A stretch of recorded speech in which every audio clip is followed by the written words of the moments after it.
Hello, everyone, and welcome to our webinar on Benchmarking 2.0, what we learned after analyzing 1.5 million comparables. My name is Boris, and I'm founder of ArmsLength AI, and what we're going to talk about today is benchmarks, everything about benchmarks, starting from how companies and tax authorities approach benchmarking studies to how the new workflow for doing benchmarks look like in year 2025, and how firms are moving to using artificial intelligence for doing their comparability analysis. I'm Boris, founder of ArmsLength AI, and together with me today, Sven, my co-founder. Sven, a couple of words about yourself. Yeah, thanks, Boris, and exciting to be here and to co-host this benchmark session. So my name is Sven. I joined ArmsLength AI as a co-founder in 2024. And I help to make the benchmark solution more mature and a more full-fledged solution. Before joining ArmsLength AI, I worked at PwC as a manager in the transfer pricing practice. I focused on data analytics within transfer pricing, where I used my background in tax law and finance to do data analysis for transfer pricing purposes. Great, thanks, Sven. A couple of words about ArmsLength AI now. So we are a technology company in the transfer pricing space, and our core mission is to bring artificial intelligence into transfer pricing workflows. Our customers and our users are transfer pricing professionals from advisory firms and in-house teams. And we have this ambition, and we have this vision that artificial intelligence is going to transform the way transfer pricing professionals work, with benchmarks being the first angle of attack for us. And our core solution now is AI benchmarks, which is automating preparation of comparability analysis, and it helps analyzing hundreds of companies consistently in just a matter of minutes. We will also talk at the end about other products that we are bringing to the market, but let's leave it for dessert. So what are we going to talk about today? So we will start with the environment. Recent case studies and case law from around the world that relate to benchmarking studies or comparability analysis, interquartile range filters. So we'll have a quick look into recent developments, and we will look into the guidelines that tax authorities are publishing in a few countries, the UK being the latest one, on how tax authorities see benchmarks and how to do them according to what they recommend. We will then go through the AI-enabled workflow of doing a benchmarking study. In other words, we will just do a benchmark together with you, starting from selecting the companies, filtering them, analyzing them in detail with the help of AI, and creating the full benchmarking study report. And that should take us not more than 20 minutes. And then we will finish with the key insights and key takeaways that we want you to remember, with a few announcements at the end. With that being said, Sven, let's just look into the case studies that we have collected here. So in the last year, there were a few disputes around the world that related to benchmarking practices. So let me just I'll show you the overview that we've made here of three most interesting ones, as we believe. They come from different countries. The first one will be coming from Italy, the other one is in Denmark, and the third one is from Kenya, so quite a broad spectrum. And let's just go one by one. So the first case, and you may have heard about that one, it was a dispute between a company called Convergys in Italy, where Supreme Court was faced with the matter that was brought into court is, should loss-making companies be included in the potential set of comparables, or should they be automatically excluded? And then the ruling said that court ruled not to exclude companies automatically by default that are loss-making, and highlighted that loss makers need to be analyzed on case-by-case basis for a specific business model that you're testing, with specific facts and circumstances of the case, and you should look deep into the comparables to decide if these loss-making factors materialize because of the functional profile of the company, or there are some other factors. And Boris, do you think that this brought something new to the table in TP land? I don't think it brought something new in a way, because if you look at the OECD guidelines, it always says case by case, analyze the situation, don't blanket, no blanket exclusions. But at the same time, we know that many advisory firms, many multinationals, and many tax authorities as well just automatically reject all loss-making companies. If we look at the standard filters that are being applied, if we look at the survey that we run, that we are actually also going to talk a little bit about today, excluding loss-making companies by default is quite a popular approach. And well, it seems that this may be a good starting point, but probably not worse to just automatically do that in every case. Yeah. No, I guess it's indeed against the standard practice, but in line with what the OECD guidelines state.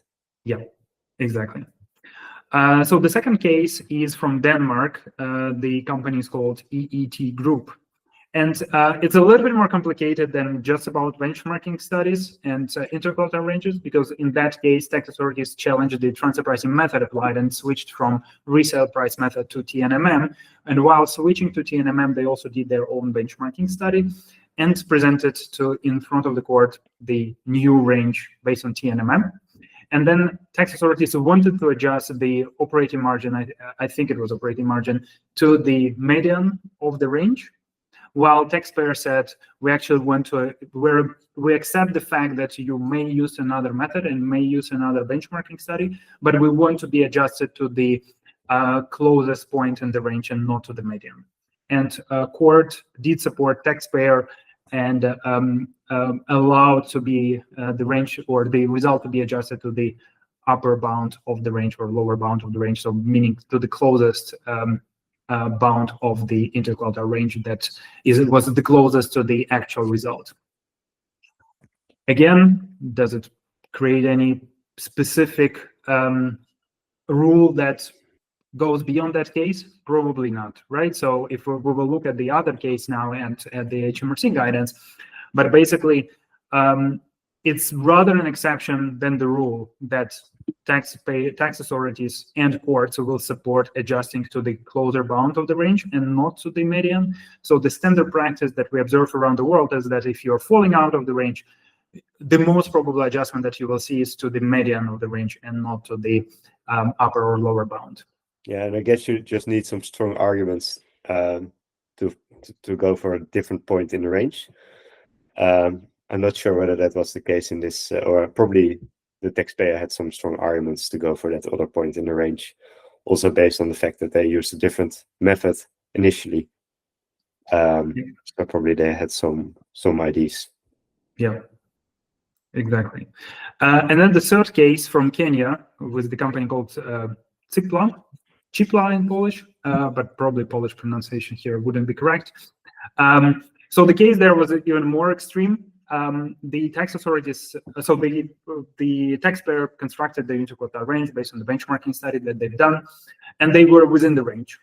And then tax authorities said, well, your actual results should be according to median and not within the range. So being in the range was not enough for tax authorities, and they said you actually need to target and your actual result need to be at median.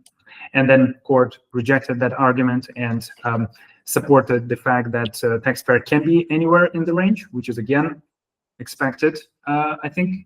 And if you are within the range, then I think OECD guidelines also talk about that like every point in the range is acceptable in one way or another. So yeah, can't draw any. I think the surprising thing here was just that the tax authorities took this position. So that even when you do everything correctly within benchmarking, you're still not by definition safe from audits. But at least the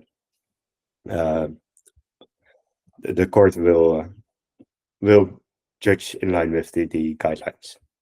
Or we hope for that always.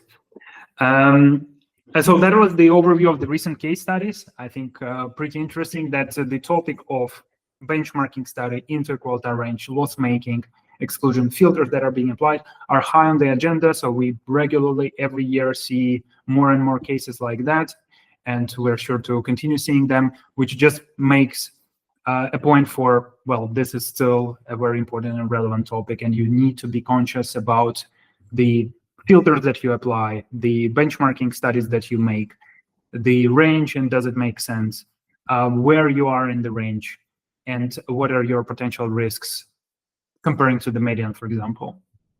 Yeah, I think that this just is a strong reason to have a really solid benchmarking process, well-defined benchmarking process, where you just have arguments for every choice that you make during the entire benchmark, so that when the auditors come and attack your benchmark, you just have a solid defense in place. For sure. And yeah, one more important development, especially for the UK, that we've seen just on 18th of November, so just a couple of weeks ago, was the new guidance that HMRC has published. Internal manual, they call it. So that's basically the document that says how tax authorities should do benchmarking studies. So that's basically an internal, in a way, instruction for HMRC, which they publish so that taxpayers also are aware on what the tax authority position will be. And this manual, which has a certain number, which I won't pronounce because it's so long, is focusing specifically on comparability analysis and the way HMRC thinks the benchmarks should be done. So here I'm showing the well, the decision graph, you may say, on the steps and logic, but just summarizing the key takeaways. First of all, HMRC believes that you should generally focus on a lower number of high comparable companies instead of having broader set of companies which are less comparable. So they give an example of having better have 3 or 4 comparables that are very comparable rather than having a lot but loosely comparable companies, which I think is important because we see all the time that some companies would go for broader sets of companies and rely on interquartile range to exclude extremes and allow for looser comparability, basically. So that's quite a different approach, which may be risky for taxpayers, right? So do you agree that that could be a problem if you go for a smaller set of companies? If you go for a smaller set of companies that are highly comparable, yeah, just from the fact that there is a small set. Yeah, well, you can always have then the arguments about the statistical methods and whether they the underlying assumptions behind the statistical methods still apply when you use a really small set. Yeah, I'm still of the opinion that a set of 10 would be advisable. Otherwise, it becomes a bit problematic to use an interquartile range. So, but I don't think that HRMC says anything about this, right? They do. Oh, sorry. So no, I think that like having that's just from a common practice and some disputes that I've seen. If you have a small set of like 3 or 4 comparables, they're never perfectly comparable, right? So it's sometimes you can still argue that one of them is not comparable. And then if you have like a set of 10 companies and a couple of them are disregarded, then your range probably will largely stay the same. But if you have like 3 comparables and even one is disputed, that shifts your range quite widely, right? It can shift your range quite widely. So smaller set just makes it a bit less stable and a bit more risky. But in terms of application of statistical methods, well, the standard practice in benchmarking studies is you just apply interquartile range in every case or almost every case. So what HMRC says, which is again in line with OECD, but they reiterate that, is that interquartile range is not a default choice. So you may go for the full range if you have highly comparable companies. You don't have to apply interquartile range always, which is in line, for example, with what Canada does, right? So in Canada, you don't do the interquartile range, you just use the full range. And then HMRC seems to be moving in that direction too. Yeah, which is interesting. I guess that the ranges can become very wide then, because even highly comparable companies can still have pretty different results. Yeah, for sure. Yeah, but that makes your range very unstable as well, right? Because if you are excluding companies in the interquartile range, then the fact that you apply interquartile range just smooths it down a little bit. Yeah. And then if not, then your range moves all the time with exclusion or inclusion of one or two companies. And then the final thing is that if you're falling outside of the range, then the most meaningful adjustment that HMRC believes should be done is to the median of the range and not to the upper or lower bound of the range. So I think that's pretty clear in the UK case. You just need to be conscious that HMRC most probably will adjust you to median if you're falling outside of the range. Yeah, and probably also good to emphasize how they put it here, right? Because they said it's the it's the most defensible point in the range, but there's still room to wiggle. Yeah, I guess if you look at this guidance, which is again in line with the guidelines. Yep. So to summarize, we're not moving away from OECD guidelines, and we don't see that happening, of course, around the world with court cases and guidelines. But generally, there is a quite a wide interpretation of OECD guidelines. Every country and every court may interpret it a bit differently. So you just need to be aware, and you need to be conscious about what filters you apply, what approaches you apply to interquartile range or range calculation, your strategies, and be able to defend them and explain them. Not just blindly applying standard practices that were always done. All right, I think we are ready now for looking into how benchmarks are actually done in 2025. So Sven, let's just put our AI horses and see how that happens. Yeah, let's put them to work. Okay, I will just share my screen. Maybe good for you to stop sharing your screen, Boris. Okay. So one way to do a modern benchmark or a fully defensible benchmark is by using our tool. Our tool is really focused on anything after downloading a data set from a database. So we're not replacing a database, but just the entire process after selecting your initial set. We try to make that as easy as possible within our platform. So the way you do it is you can navigate to our website, go to the platform and click on Start a New Benchmark. Then you can enter the name for the benchmark here. So for this benchmark, we're going to look at distribution of construction materials. The year will be, so the tested year will be 2024.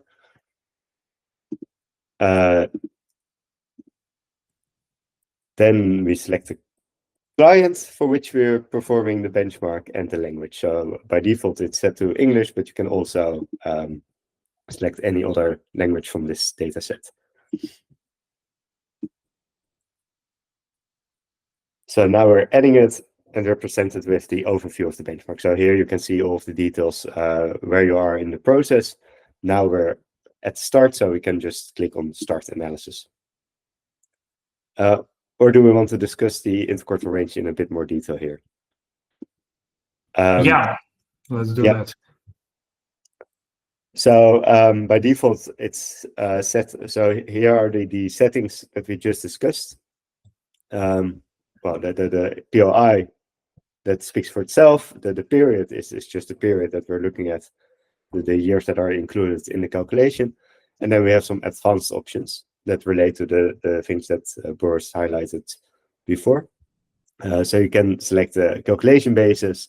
You can select the type of interquartile range calculation, where we support all of the methods that we see in practice. And you can select the maximum number of missing years. So by default, it's allowed to for 1 year to have missing data. Then we will just ignore that year. If there's missing data for multiple years, then we will just ignore this whole company. And maybe it will be interesting to take a quick look at the outcomes of the survey that we've conducted. So there we asked the participants to share with us their common practices for these settings. Can you show them, Boris? Yeah, sure. So yeah, let's have a look. A few interesting points that we collected. So we've run a survey across transfer pricing professionals that do benchmarks, and we asked a few questions about like what do they typically do when they do a benchmark, what kind of filters or what kind of calculations they do. So first of all, what is the length of financial years that are being considered for comparables? And 3-year period is by far the most popular option. So you would look at 3 years historical financials of comparables when calculating the ranges and well applying filters and other things. Weighted average is by far, again, the most popular option. I'm even surprised that simple average is still being used so much, 18%. But we did get a request for a different method for POI calculation recently. So instead of using the weighted average, they requested to not use a aggregation method completely. So instead of calculating the range on a per company basis, you would just throw in all data points for every company. So if you have one company or 3-year data for one company, you would calculate the interquarter range based on all those data points. Yeah. So that's an interesting different approach, which would make your interquarter range even more stable, right? Yeah, that would be the result, and I think it's totally makes sense to do it this way. So I don't see why. Well, we landed on weighted average, for example, being a standard practice, but there are definitely other approaches that could be used. It's just a common practice, basically. A couple of more things. So overall stance on loss makers. So we briefly discussed that when we looked into court cases. Most advisors and professionals say they do loss-making exclusions on case-by-case basis, and then just automatical exclusion is still quite popular. So 27% of companies would just exclude loss makers by default. I was surprised that the case-by-case selection was this high, actually. Yeah, I'm just like, do they practice to exclude all loss makers? Yeah, I thought so as well. But the question is like, that's the answer in the survey. Is it actually the case? Remains to be seen. And yeah, the nuance is that most years loss making or all years loss making exclusion, we ask that question, and then most years, so meaning like if you have 3 years, 2 out of 3 years loss making would be excluded, 1 out of 3 years will not be excluded. So that's the conclusion from this question. And then we also have that, like what Sven, you mentioned, that we allow to do that as well. Like, how do you actually calculate the percentiles, right? So you have, if you're applying the interquartile range, there are various ways you can do that. If you're using the Excel calculation, there is a way to do that with included option or excluded option, so which seem to be quite popular, both with Excel Inc. or included being the most popular. And then many countries would apply the US jurisdiction or jurisdiction-specific rules to calculating it, because some countries, like the IRS, prescribes the specific way of calculating the interquartile range. Ukraine also does that, where it says like, here's the algorithm for calculating the interquartile, and yeah. And that probably even has a pretty funny origin, right, Boris? So they really prescribe exactly how you should calculate this interquartile range. But the reason for this may be that the US was actually the first country to prescribe the interquartile range as a method to establish the range. And at the time that they prescribed this rule or this custom, the Excel percentile, Inc. and X methods were just not available yet. Yeah, exactly. Because so they were pretty early in that. I think early 90s was when that landed in the guidelines, but the initial introduction was even before that. And I don't know if you knew that. Did you know that Excel was initially developed for Mac computers? Did you know about that, Sven? That it wasn't. It was actually brought into Apple computers before Windows even existed. I didn't know this. I just discovered that yesterday. All right, let's get back to the workflow. Let's just continue doing the benchmark. Okay, then I can continue sharing my screen. So yeah, we can just leave the settings here as they are because they reflect the industry standards. But again, it's good to go over these settings and see if you agree with them personally. So then we can start by uploading the Excel. So this will be an export from your database provider. We support most database providers, so you can just instantly upload them after exporting them from your benchmark, from your database. In this case, we're selecting the data set for the distribution of construction materials. We select the database type, and we select the sheet that contains the actual table with the company data. Then we click on Next. Then it identifies all of the column headers, and we can map them to our system. But we can also use the AI mapper to do this for us to save you some time and avoid errors. The same applies to the financial data. So here we just load in all of the financial data that's included in the dataset. And then the final step is to import this data. So now it has imported the data, and it prompts us to initiate the website validation. I won't do that. I will just first explain what this website validation entails.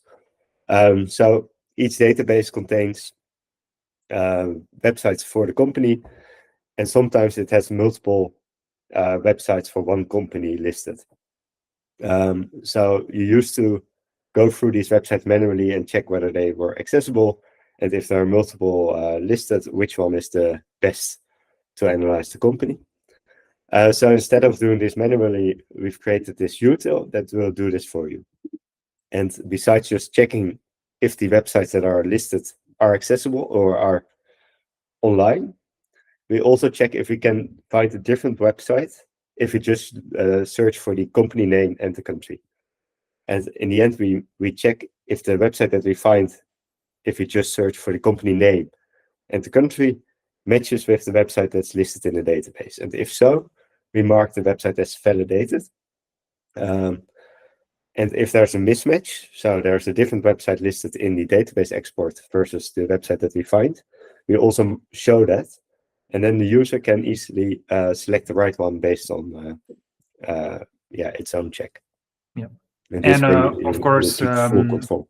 Yeah, and of course, if there is no website provided by the database, which still happens quite often, our validation will, or our search and validation process here will find the most probable official website of the company. So you don't need to search for the websites if they are not provided by the database. So it's finished this validation process. You see that for 131 of the 200 companies that we've uploaded, it could validate the website, so that's great. And then for 27, we found a different website than the one that's provided. And sometimes there's a small difference, like here, instead of the extension Bulgaria, it uses .com/Bulgaria, and sometimes there's a bigger difference. Also, often when a company is acquired, we can find a different validated website than a website that's included in the database export. For this example, we will just use all AI suggested websites, but it would normally be good to go through these one by one. Once we've done that, it will also calculate the interquarter range based on the settings that we've provided earlier. So here you see that the interquarter range for the uploaded set ranges from 2.7% to 8.1%, using a simple interquarter range.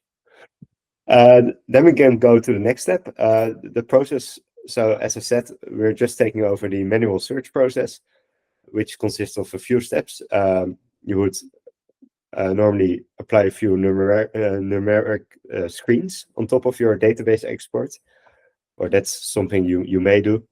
You may also want to fine-tune your exported set a little bit. So for example, you may want to export a little bit of a broader set from your database, and then narrow down the set that you actually analyze. And if it's not yielding sufficient number of comparables, you can then easily expand it by including a few more countries. Things like that. Well, we want to facilitate this, and that's why we have this filter options. So now, for example, we can just exclude a few countries. Doesn't matter which ones. And then you can see that we see the effects of this live. So it also recalculates the range when we make a selection as well, which can be handy. In addition, you can apply a numeric filter. So if we want to do this blunt strategy where we just exclude all loss-making companies, we can do so as well. We can just say we set the minimum average EBIT to 0, which will of course increase the range. Good stuff. Should we import the database strategy as well here? Yeah, let's do that. So our vision with the tool is to have all of the data that you've collected inside our tool as well, so that you're able to create a report instantly using just our platform. So one critical thing to include here is the filters that you've applied in your database. So that's something you can do here. So here we're going to look through the Excel and try to find whether we can see, try to find the filters that have been applied in the database. Yeah, including database version as well and Boolean search. So the logic of applying those filters. Yeah. And so again, we have an AI feature for this, so you don't have to do this manually. So now you see all of the applied filters here. Okay, let me save the filters. And then we can go to the next step, which is the web search. So we can click on Initiate Search and then start the search. So what it's going to do here, I will just initiate it first. We first selected the right websites, the validated websites. And in this step, we're going to search through those websites, scrape the websites, get the content from the website, and create summaries that are tailored for transfer pricing. This typically takes between 1 and 3 minutes. We also make screenshots of each website and store these sources that are used for the analysis. I can quickly show what it's doing here. So if you click here on this expand icon, it shows the dialog. There you can see the screenshots of all websites that have been analyzed. Right, and those are very good supporting documentation for benchmarking studies. So when this benchmark is being reviewed or challenged in the future, you have strong proof points of like how did the source look like when you've done this analysis, which makes sure that you're on the same page and able to demonstrate the logic behind. Maybe let's have a look, Sven, at what kind of descriptions and what kind of information does it include for the companies? Yeah. So here in the human review step, you can see the descriptions that it creates. So it creates tailored descriptions for product services, functions, and independence information, which makes it really easy to do your TP analysis. Yeah, and all of those descriptions are grounded in the sources that are being used. So primarily websites. So you have the website, and then all that information, all those facts are coming from the website of the company. So this way, we're making sure that AI is using actual facts, and that's how we eliminate hallucinations. Maybe if we can close that and look at the table again, Sven. So yeah, so the same information is being presented in the table format as well. So for every company, you see those columns, which is a short business description of the company, short overview of the products and services that are being offered by this company, function profile details, like what are the functions and activities of the company, and then structure and affiliations captures any potential data that can lead to excluding the company as non-independent, basically. Yep. So this way you have a complete audit trail for the search that you've performed. Right. Another option is to use prior results. Of course, sometimes you use the same companies in multiple benchmarks, and our tool also allows you to use these results of prior analysis that you've performed and include them in your current benchmark as well. Yeah. So just to reiterate on this web analysis step, it is not yet about accepting or rejecting the companies. It is about collecting all the facts and details about the companies to make sure that we have strong support for all the information and all the decisions that we will make now on accepting or rejecting them. So it's just like a snapshot, a very detailed snapshot, which is benchmark focused of the potential comparables. Yeah. So probably this is a good time to go to the next step as well. Yeah, Yep. it just finished the entire analysis. So we can proceed to the next step. So this is where we do the comparability analysis. So until now, we just created good summaries tailored for transfer pricing, but now we're going to make a comparison to the tested party. And so here you give a description of the party you're testing. So in this case, we're looking at the distribution of construction materials. I think we also want to include electronic materials, Or electric. Electric. Yeah. And you can use this short description to generate a search strategy, which will then be applied to all of your companies. Before you're applying it, you can review the strategy a bit. So if you don't like the wording or you think it's missing something, you can just expand or adjust it based on your preferences. In addition, we have some advanced settings to even tailor it more to your specific needs. But if you want to know more about those, it will probably be better to schedule a demo. And then we can discuss them in detail. And another thing to highlight is that you can store your searches as well. So if you have a really good strategy for your distribution services that you just want to reuse for all of your clients, you can store them in the library and can just use them as the basis and fine-tune it based on the needs for that specific benchmark that you're performing. Now I can just initiate the benchmark, the accept-reject analysis. And usually this goes really fast. Yeah, it's about 1 to 2 minutes per 100 companies. So what is happening right now is that the strategy that Sven have just defined, the acceptable products, rejectable products or services, functional profiles are being applied to those companies. And then what we will get is a set of decisions with explanations of why the decision was made. Was the company accepted or was it rejected and why, basically? Let's have a look now at a couple of companies that were accepted and rejected and see how this works. Yeah, so let me just take this one. So this is, so it says that it's rejected based on logistics and transportation services. When we look at this description, it seems to make sense. If you like, you can also take a quick look at the screenshots to see if they conform to this feeling. And if you then agree with the idea, with the decision, you can simply select reject.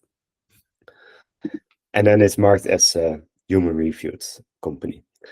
Then let's take a look at an accepted company.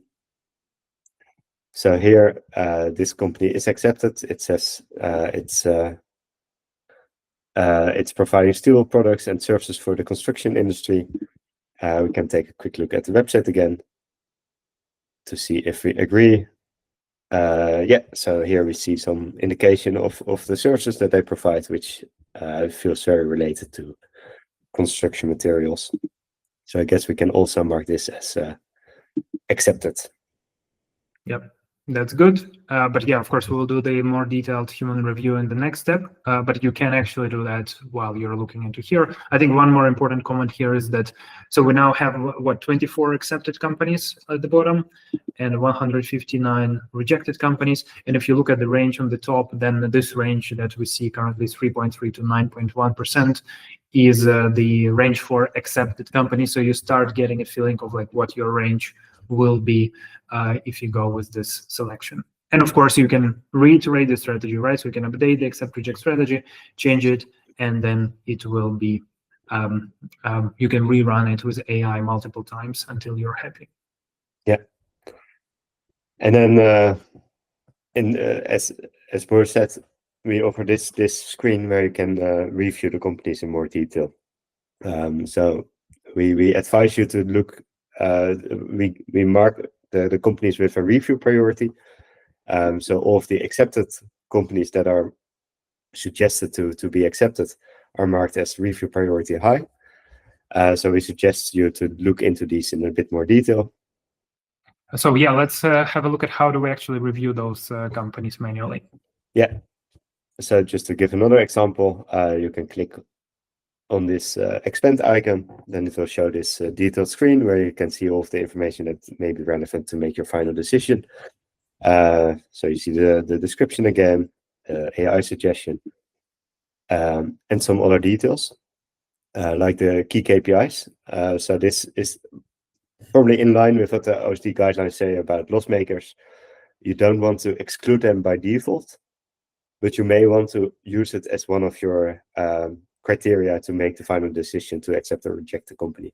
And probably this doesn't just apply to loss makers, but also to companies that are very profitable. If they are extremely profitable, way more profitable than all of the other companies in your set, it may be a good reason to look into it in a bit more detail.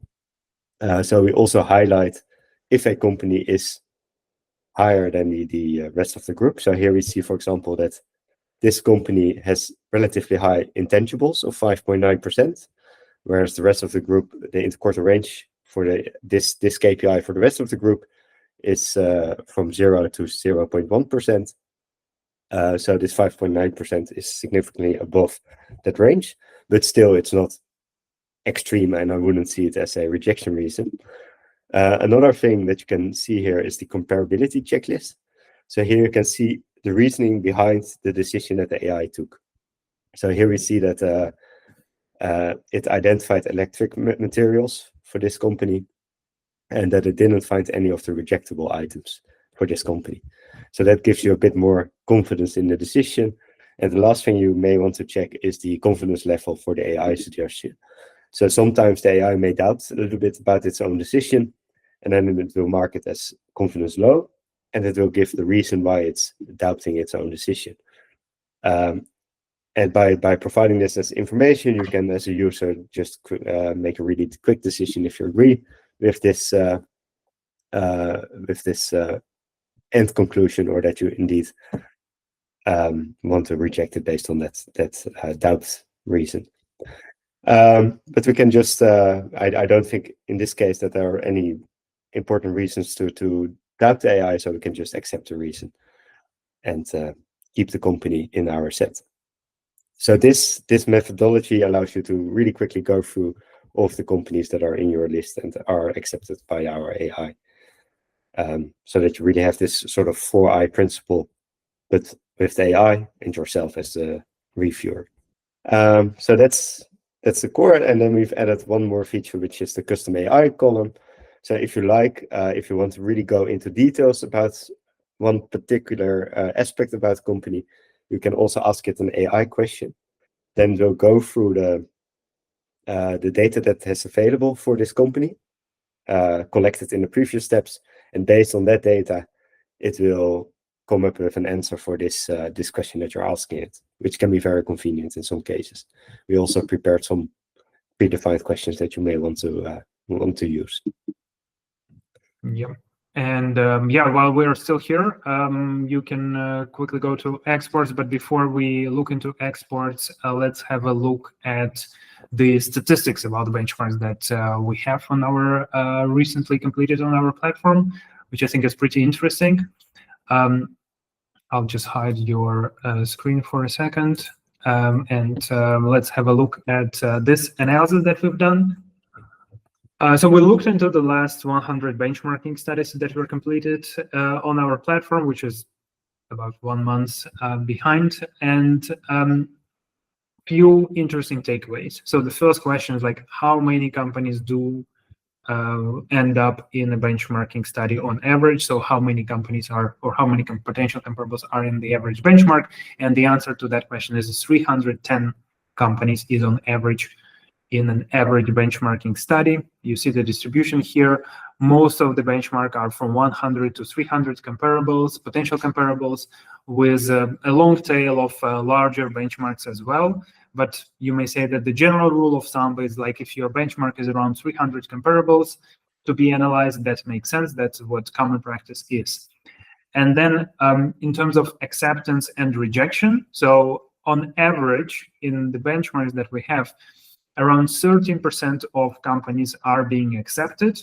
This is by both humans and AI basically together. And in terms of the particular criteria, so product and services comparability seems to be the one that rejects most of the companies. So around 75% of the companies are being rejected because they are not comparable in terms of products and services. And then functional profile seems to be more fitting on average.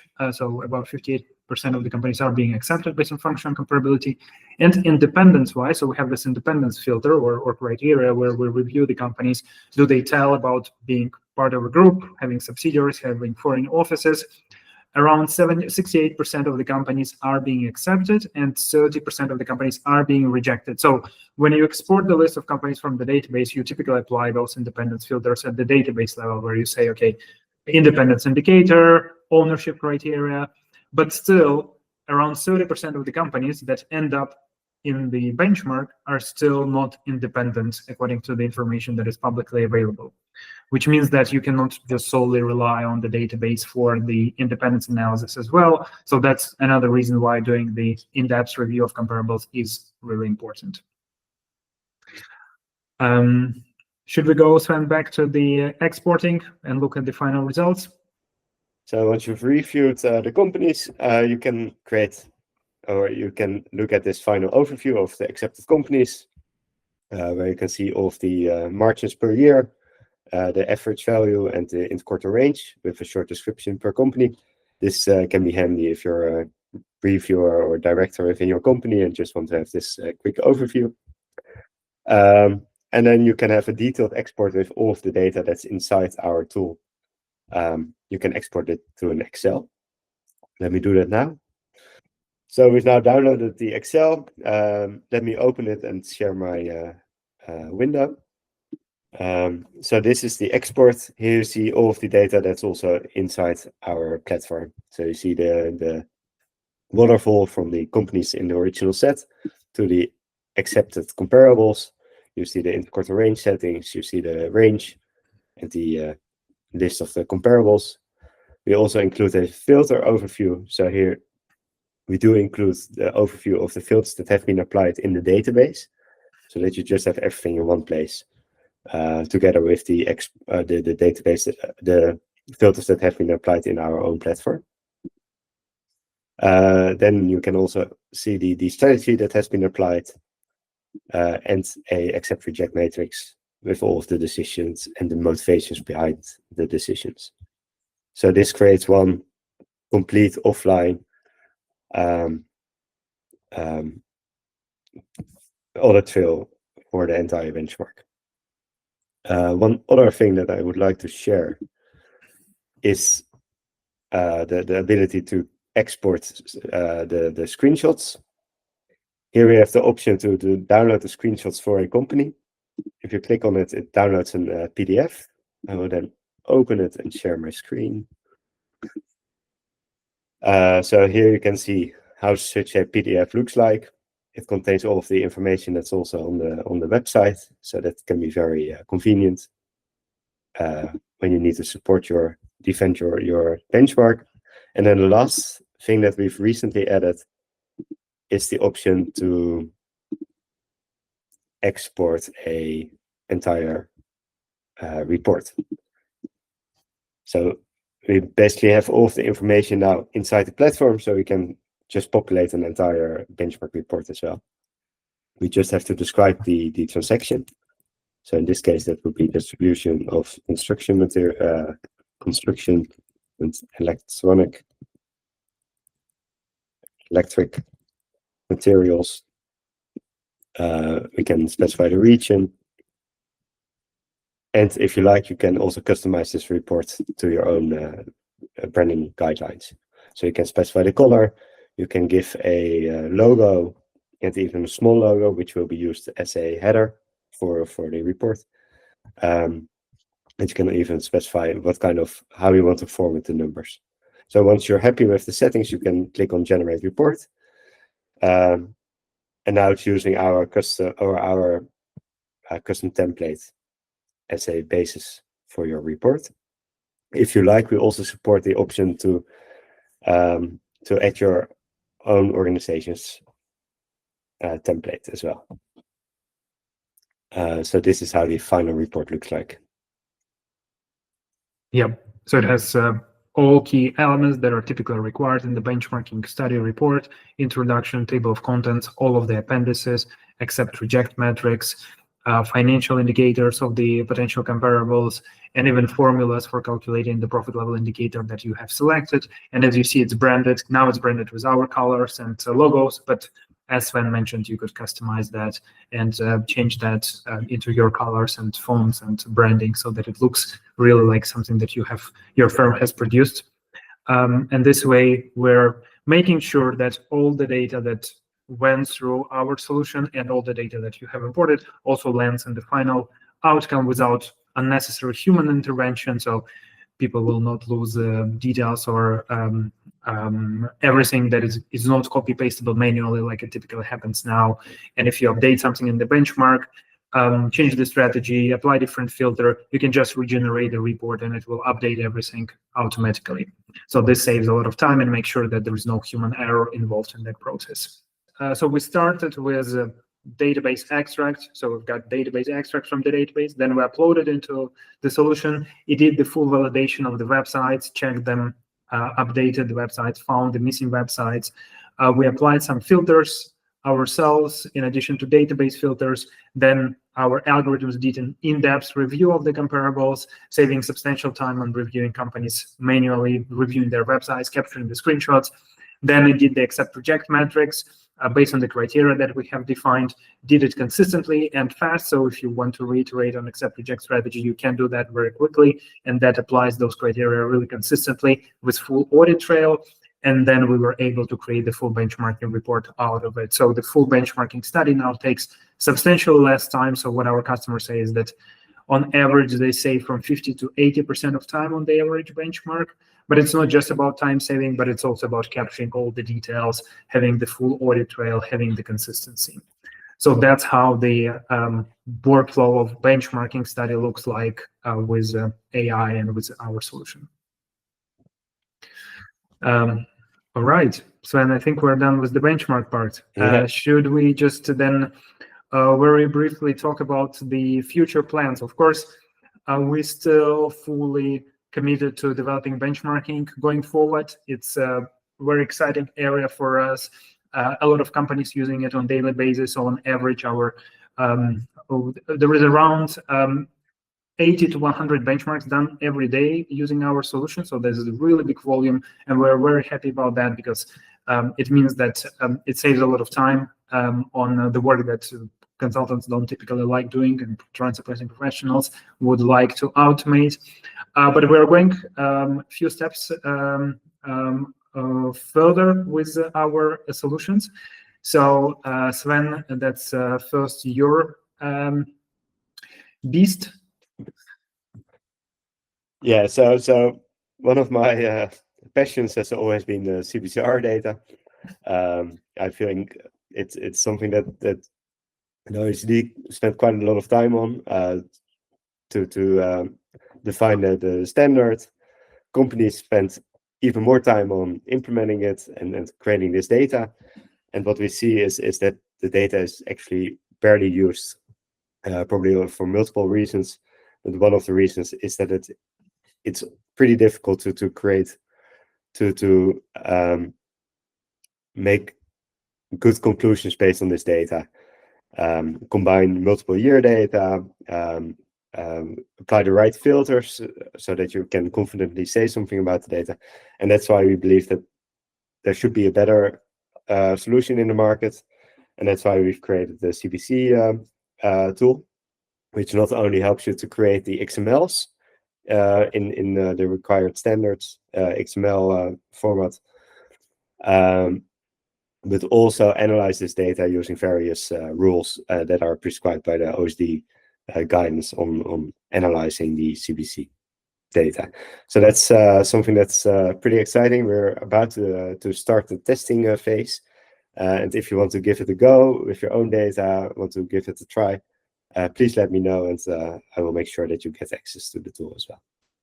Great. Yeah, pretty excited about that one, especially in light of public CBCR becoming active from next year in or for the reporting periods that are already coming, which means that more companies will need to look into their CBCR data more critically. Tax authorities will start looking more probably into CBCR data over time, and then public will also be looking into public CBCR data. So that means that these insights are becoming more and more important every year. And then the other product that you may have heard already about is the TPOS, or Transfer Pricing Operating System. This is the solution for creating transfer pricing documentation with a focus on local files, master files, and local compliance requirements. We were able to get a lot of insights and learnings from our benchmarking into the local file or documentation workflow, but also combining our inspiration from other AI tools that we're using, like coding tools and other solutions that we're using on a daily basis, to make a product that allows creating best possible documentation, which is customized for your specific needs, capturing all the relevant facts, but do this in the effective and standardized manner, allowing to capture all the nuances that you want to put in there, starting from the structure of the document, the level of detail, up to the formatting and style and everything that is related to it. And this product is currently in beta, so we have a few customers or trial beta users that are testing it now, and we are working on finalizing it for general release, and we expect general release to be somewhere in January. So if you're interested in automating transfer pricing documentation, substantially reducing the time that you need, but you really believe that local files are not just a simple compliance requirement, but actually should reflect the business reality and capture all the details, and you want to make it effective, let us know, and happy to go with you through TPOS as well. Yeah, very exciting product. It really merges all of the modern technologies that are available and gives it to the transfer pricing professional. So it feels like a very exciting next step for our company and for probably the TP professionals that will use this solution. Thank you very much, everyone, for joining us today. We are really excited to have you as customers and to talk to you as a part of our community. If you have any questions, just let us know. Also, we are really looking forward to talking to you. Feel free to book a demo with us to go through the benchmarking product, or if you have questions related to CBCR or TPOS, also happy to discuss that. Thanks again, and looking forward to hear from you. Thanks.